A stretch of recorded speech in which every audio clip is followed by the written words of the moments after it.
Okay folks, hello again. Still ploughing on with our Nat5 electricity. So today's uh, PowerPoint is about resistors in series and parallel. So the last one was about series and parallel circuits. And we now need to kind of focus on how you calculate what the total resistance is when resistors are in series or they're in parallel. So resistors in series and parallel. So often you don't just get one resistor in a circuit. There'll be a series of resistors, and they may be connected in series or parallel or a combination of them. So if it's resistors in series, so remember a series circuit is where there's only one path. So we've got an example here. We've got a cell or a battery, and we've got a 20 ohm resistor, a 30 ohm resistor, and a 60 ohm resistor, and they're all connected in series. There's no junctions, so the current can't split up. It's a series circuit, and in this case what we can say is that the total resistance will be bigger than any of these ones here, any of these individual resistors.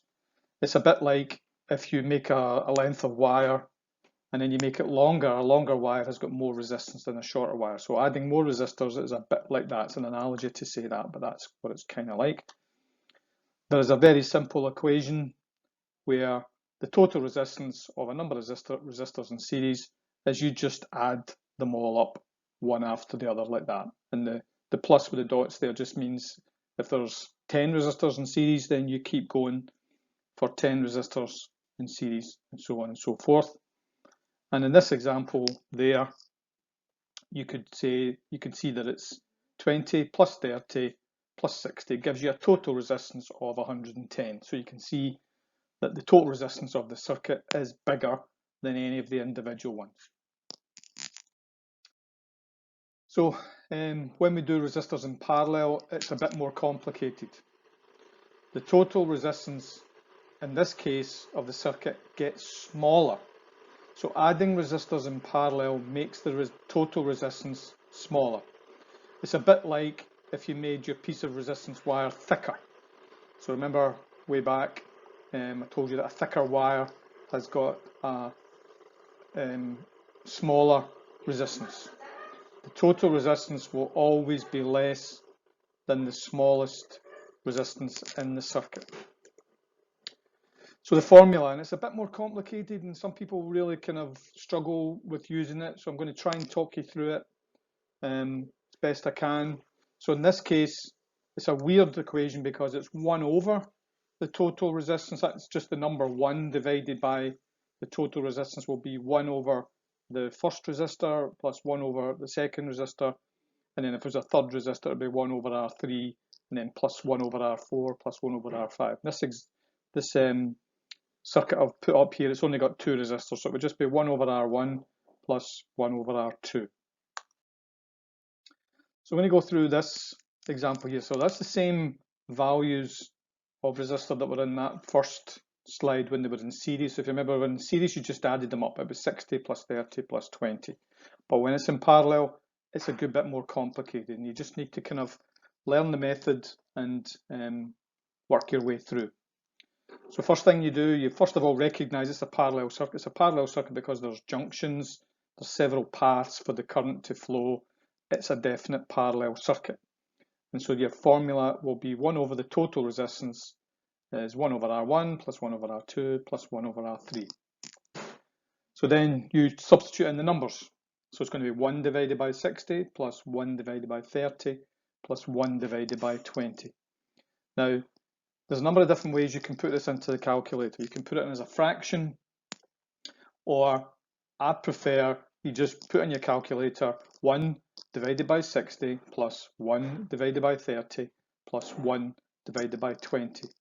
And then when you press equals, it depends on your calculator what it's going to be set to show. It'll either show you that it's 1 over 10 or it'll be 0.1. It's the same thing. Okay, 1 over 10 is obviously a fraction and 0.1 would be the decimal.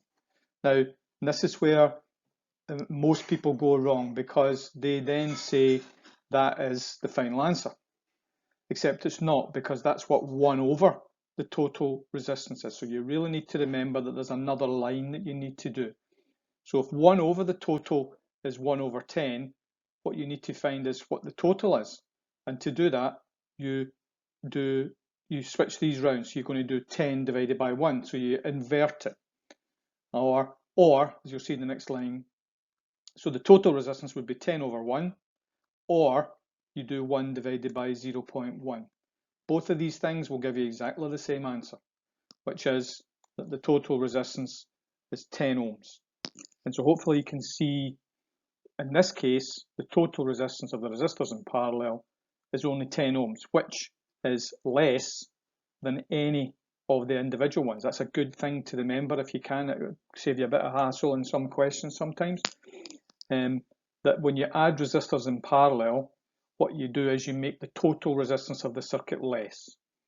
Going back to the series circuit, if you add more resistors in series, you make the total resistance greater. But in a parallel circuit, if you add more resistors in parallel, it makes the total resistance less, smaller, and it's less than any of the individual values. So I could have, if you'd asked me to guess what the total resistance would be, I could have said, well, it's going to be less than 20. As it works out to be a nice round number of 10. Doesn't always have to be a nice round number, but in this case it is. So another useful, call it shortcut, is if you've got two resistors in parallel that are the same value, then the total resistance will be half of one of those resistors, or half of the value of one of those resistors. So for example, in this case, I've made up an example of, we've got a 20 ohm resistor, which is in parallel with another 20 ohm resistor. Now I know, because of this shortcut, and I've memorized it, that the total resistance in this case is 10 ohms. So I don't actually need to go through the calculation because I know what the answer is, but I'll show you the calculation just to prove that it works. So the formula is 1 over the total resistance is 1 over R1 plus 1 over R2, which gives you 1 over 20 plus 1 over 20, which again depends on your calculator. It may come up as 2 over 20, or it may come up as 1 over 10. Again, it's exactly the same, or 0.1. And this is exactly the same as the previous question. That's not your final answer because that's what 1 over the total resistance. That's the most common mistake that people make, is that they write down that final answer as either 1 over 10 or 0.1. That's not the final answer because that's what 1 over the total is. So what you need to do is switch these two things round and give us that the total resistance is therefore 10 ohms. So it's a useful thing to remember. It can save you a lot of bother in multiple choice questions, a lot of calculations, a lot of places where you can go wrong. If you can remember that two resistors in parallel of the same value, then you just half one of them. And strangely enough, it works with three resistors the same value in parallel, then the total resistance would be a third of one of the resistors, or four resistors in parallel, the same value, then it would be a quarter of one of the values. Okay, so that's kind of short and sweet about that. As usual, there'll be questions on that to complete, and then on the Thursday there'll be a quiz.